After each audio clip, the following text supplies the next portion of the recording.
Day 131 English vocabulary class. First word for కోసం మరియు కొరకు. ఫోర్స్ బలవంతం.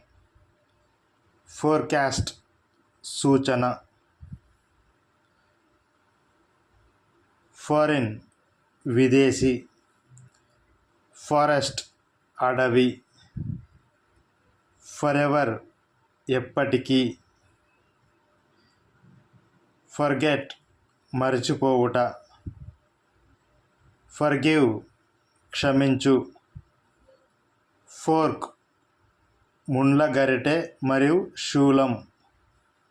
ఫామ్ రూపం మరియు పత్రం. Okay, that's all friends. మన వీడియో కానీ మీకు నచ్చినట్లయితే మన ఛానల్ని సబ్స్క్రైబ్ చేసుకోండి, లైక్ చేయండి, షేర్ చేయండి.